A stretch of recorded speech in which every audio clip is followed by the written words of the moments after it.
You have heard it said that you are made of stardust. It is one of those phrases science hands to poetry, and poetry promptly softens into something comfortable, something that feels like a compliment the universe is paying you. Stardust. It sounds gentle. It sounds like something that settles quietly on a windowsill, glittering faintly in the morning light. It is not gentle, not even slightly. And once you understand what it actually means, at the level of nuclear physics rather than the level of metaphor, the phrase will never sound comfortable again. It will sound instead like what it is: a description of survival, a record of violence so extreme, repeated so many times across such incomprehensible spans of time, that the fact of your existence is not poetic. It is almost statistically impossible. And yet here you are. Let us start with the simplest element: hydrogen. A single proton, no neutrons, the most abundant atom in the universe, and the one from which almost everything else was eventually built. The hydrogen in your body, the hydrogen bonded to oxygen in every molecule of water inside you, is not the product of any star. It is older than stars.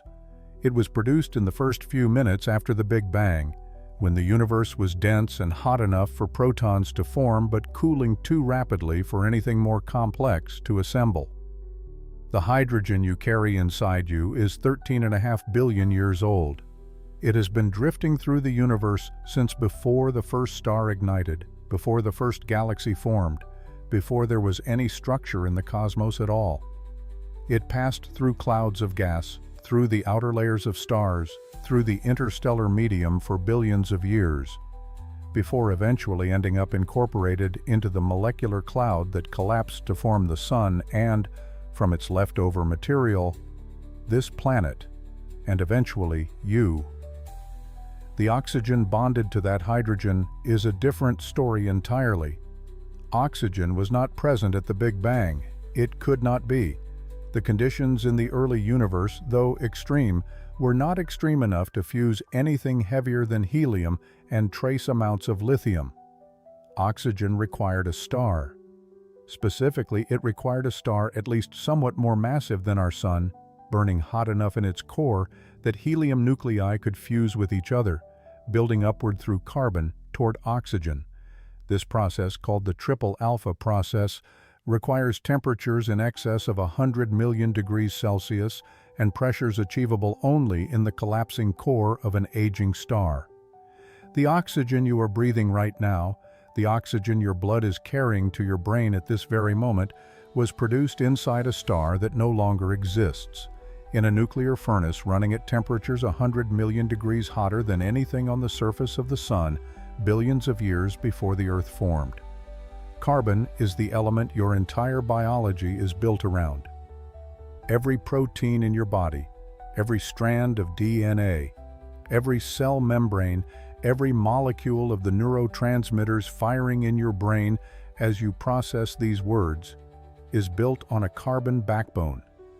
And carbon, like oxygen, required the triple alpha process, required the interior of a dying star, required temperatures and pressures that existed nowhere in the early universe. The carbon in your DNA was not here before stars existed. It was created inside one, specifically inside the helium-burning shell of a red giant star that had already exhausted its hydrogen fuel and was slowly, over millions of years, converting helium into carbon and oxygen in its swelling, cooling outer layers, before eventually shedding those layers into space in a glowing shell called a planetary nebula, scattering its carbon and oxygen into the interstellar medium to drift and cool and eventually be gathered by gravity into a new generation of stars, planets, and ultimately organisms capable of being built from carbon in the first place. Iron is perhaps the most philosophically significant element in your body. The iron in your hemoglobin, the iron at the center of every red blood cell carrying oxygen from your lungs to your tissues, is the product of a stellar death far more violent than the quiet exhalation of a planetary nebula. Iron, as we have already discussed, is the endpoint of stellar fusion, the element whose production marks the moment a massive star runs out of options. When a star's core fills with iron, the nuclear furnace goes out, gravity wins its long argument against fusion, and the core collapses in less than a second. The resulting supernova explosion scatters iron, along with every other element the star spent millions of years producing across light years of space. The iron in your blood was produced in the core of a star that then exploded. It traveled through the interstellar medium for millions or billions of years. It was gathered into the molecular cloud that became the solar system. It was incorporated into the Earth during its formation. It was extracted by early organisms that learned to use it to bind oxygen. It has been passed from organism to organism, recycled through the biosphere, for billions of years, until it ended up, in this particular arrangement, in you. And then there are the elements beyond iron: gold, iodine, selenium, zinc. These were not produced by any living star, not even in a supernova. The temperatures and pressures achievable even in the most violent stellar explosions are not sufficient to forge elements this heavy through ordinary fusion. These elements require something rarer and more violent still. The collision of two neutron stars, the collapsed remnants of two massive stars that both ended their lives in supernovae, spiraling together under gravity over millions of years until they finally merge in a collision that releases more energy in a fraction of a second than the Sun will release in its entire 10 billion year lifetime. In the extreme conditions of that merger, elements heavier than iron are forged through a process of rapid neutron capture, building nuclei so quickly that they have no time to decay before the next neutron arrives. Gold, platinum, uranium, thorium. Every heavy element in the universe was produced in one of these collisions, scattered across space in the afterglow, and eventually incorporated into planets, oceans, organisms, and everything those organisms have ever built or worn or valued. The iodine your thyroid gland depends on to regulate your metabolism was forged in a neutron star collision. The selenium protecting your cells from oxidative damage was produced in a stellar catastrophe so violent it briefly outshone entire galaxies. The zinc your immune system uses to fight infection was scattered across space in an explosion that occurred before this solar system existed. You are not simply made of stardust.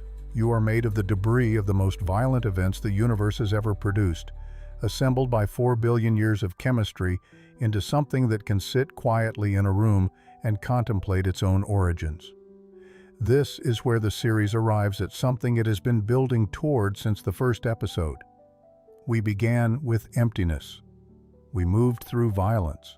We explored transformation and decay and the indifference of fundamental forces.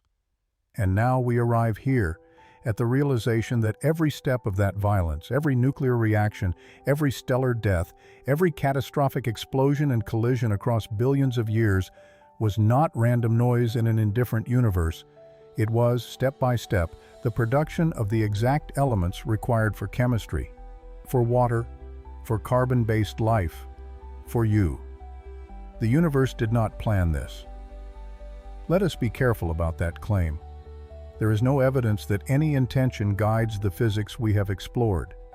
But the physics we have explored produced through entirely natural processes operating over incomprehensible timescales, a universe in which the ashes of dead stars could assemble themselves into beings complex enough to discover what they are made of. That is either the most extraordinary coincidence in the history of existence, or it is something that deserves a much longer conversation than physics alone can provide. That conversation is exactly where we are going next.